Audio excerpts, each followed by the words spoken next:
Welcome to our Middle East briefing show. Today, we're diving into some intense and impactful news from around the globe. First up, Israel has laid to rest 2 hostages recovered from Gaza after nearly 2 years. The bodies of Idan, Shtivi and Ilan Weiss were returned in a complex rescue, sparking mourning and outrage amid the ongoing conflict that's causing civilian casualties and international debate. Next, a daring flotilla with Greta Thunberg on board has set sail from Barcelona, aiming to challenge Israel's blockade on Gaza. The activists are bringing aid and hope to the region's suffering civilians, despite previous setbacks and Israeli opposition. It's a bold move in the fight for humanitarian access. Finally, in a strategic move, China and Russia are working to establish a new Eurasian development bank to reduce reliance on the US dollar and boost regional cooperation.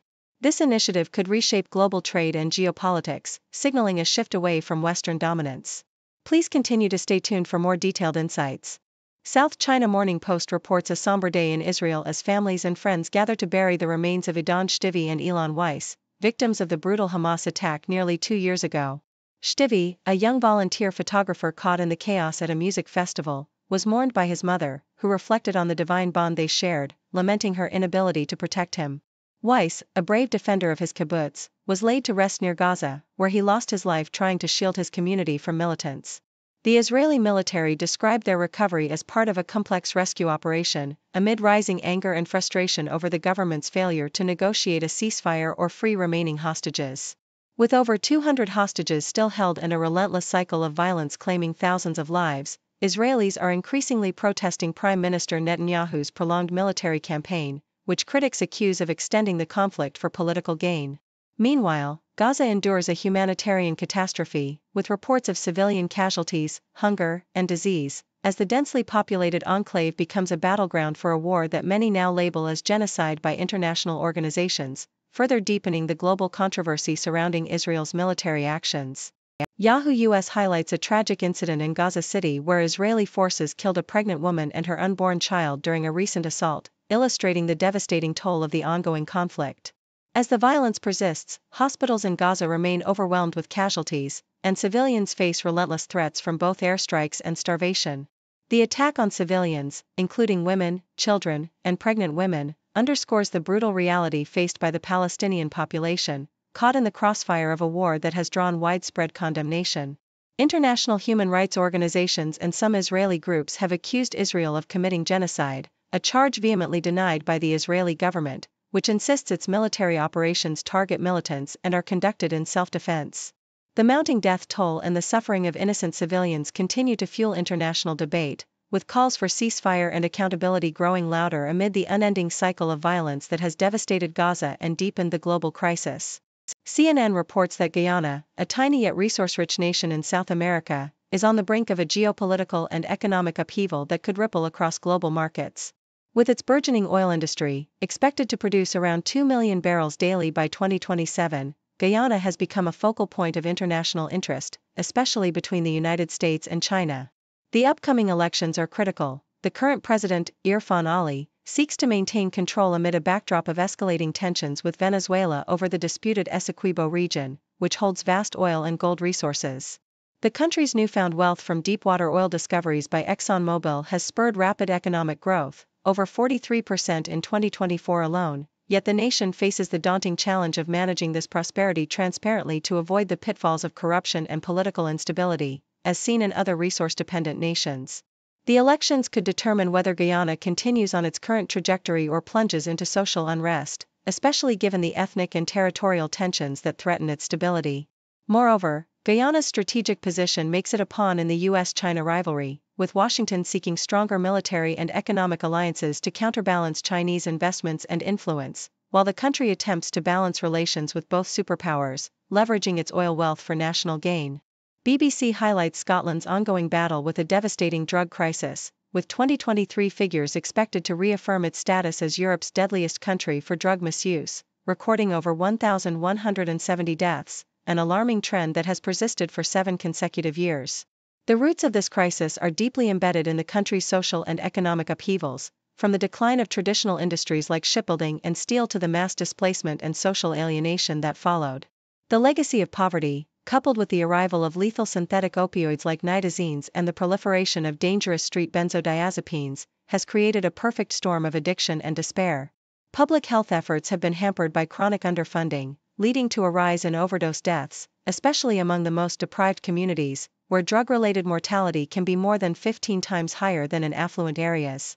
The societal fabric has been torn apart by trauma, unemployment, and social fragmentation, with many experts warning that without significant policy reforms, such as decriminalization, increased harm reduction, and a shift towards rehabilitation, Scotland's drug death toll is poised to worsen further. The crisis encapsulates a broader narrative of marginalization and systemic failure, illustrating how decades of economic decline and social neglect have left a generation grappling with addiction, death, and despair. South China Morning Post vividly details China's vigorous push to establish a development bank for the 10 Eurasian countries within the Shanghai Cooperation Organization, SCO, a move seen as a strategic effort to shield these nations from the vulnerabilities of US dollar dominance. President Xi Jinping's call to expedite this initiative underscores China's desire to foster regional economic security and infrastructure development, especially in areas like Central Asia where internet access remains limited. Analysts highlight that such a bank could serve as a regional alternative to the global financial system, reducing reliance on the US dollar, which has been a source of economic pressure and currency instability for member countries. The plan, proposed as far back as 2010, has faced obstacles, notably Russian opposition favoring the expansion of its Eurasian Development Bank, but recent momentum suggests that China's influence might finally propel it forward, emphasizing regional cooperation over global reach. BBC reports on the dramatic departure of a pro-Palestinian flotilla from Barcelona, carrying activists including Greta Thunberg with the mission to break Israel's blockade on Gaza.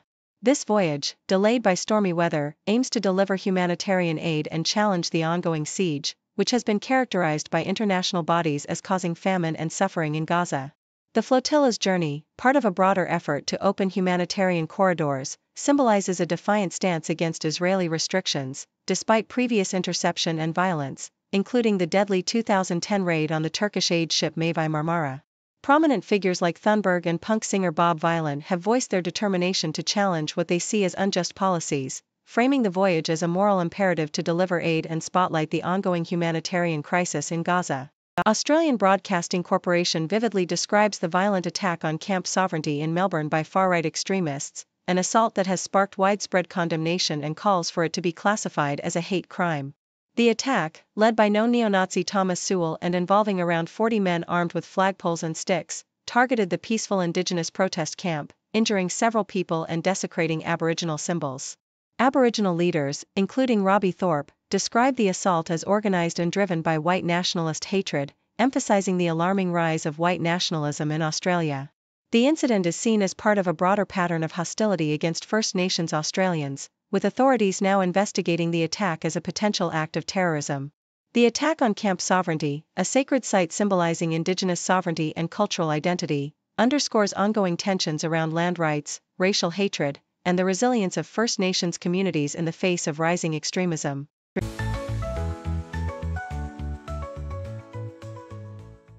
SCMP opinion highlights the urgent efforts of the Shanghai Cooperation Organization, SCO, as member states, notably China, Russia, and India, confront mounting Western pressure and sanctions. At the recent high-profile summit hosted by China, leaders emphasized resisting a Cold War mentality, hegemonism, and bloc confrontation, signaling a shift toward collective resistance against Western bullying. President Xi Jinping called for accelerated establishment of an SCO development bank to bolster trade, mitigate sanctions, and foster technological and educational collaboration, aims driven by the desire to reduce dependency on Western-dominated systems. The summit's timing, near the 80th anniversary of WWII's end, underscores the fragile post-war global order, which China defends as rooted in multilateralism and collective security, contrasting sharply with the US-led push for a Western-centric world order under Trump, exemplified by the G7. This unilateralism, according to the article, risks alienating non-Western powers, prompting SCO members to unify further and accelerate their development as rising global powers, signaling a potential shift away from Western dominance and toward a more multipolar international landscape. South China Morning Post highlights the emergence of Malaysia's ILMU, a fully sovereign local language model trained on Malaysian data, capable of processing text, audio, and images, reflecting the country's rich ethnic and linguistic diversity. This initiative exemplifies a global trend where local models are developed by indigenous communities to counter Western-centric AI, with Indonesia, India, Mongolia, and Southeast Asian nations creating nuanced regional models. These models emphasize localization, cultural representation, and the preservation of indigenous languages and identities, amidst geopolitical struggles for AI sovereignty and infrastructural autonomy. However, the article underscores that the success of these models hinges on the quality of their data sets, which must accurately reflect local realities, histories, and identities, an intricate task given colonial legacies, linguistic complexities, and evolving cultural narratives. For instance, debates over renaming flora like the Rafflesia or the terminology used in regional geopolitics reveal how AI training data must grapple with sensitive cultural and historical contexts. The piece emphasizes that building meaningful AI in Southeast Asia and beyond requires a collaborative approach, involving social scientists, community elders, and artisans, ensuring that AI systems are not just technologically advanced but socially and culturally resonant, affirming that technology cannot be detached from society it aims to serve.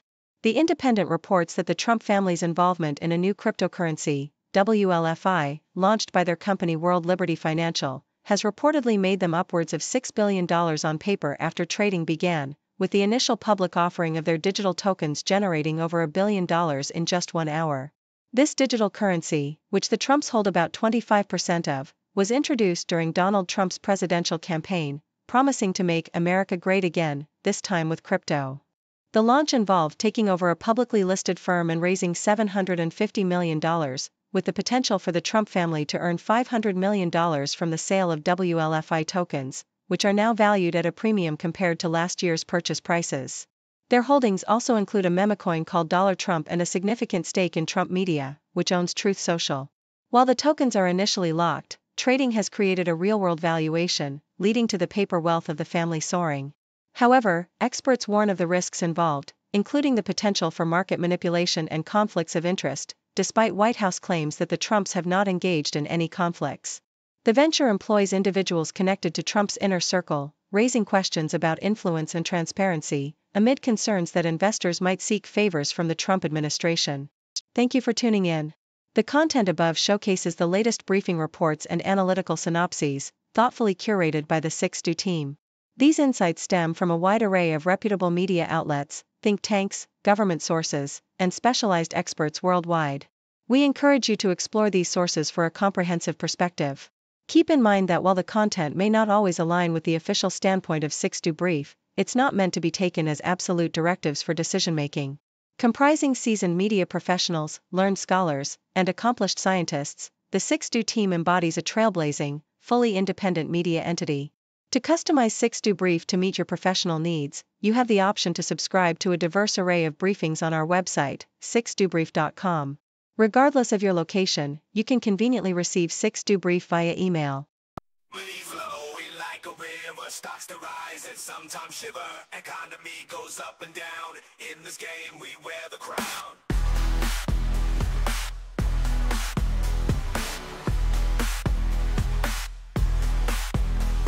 Startups popping like the news. Crypto fashion headline views. Diversify your gains and play. Ride the wave, don't miss the day. Markets moving, never still. Cash in hand, it gives a thrill. Fortunes made and fortunes lost. Pay the price, no matter the cost.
the cause.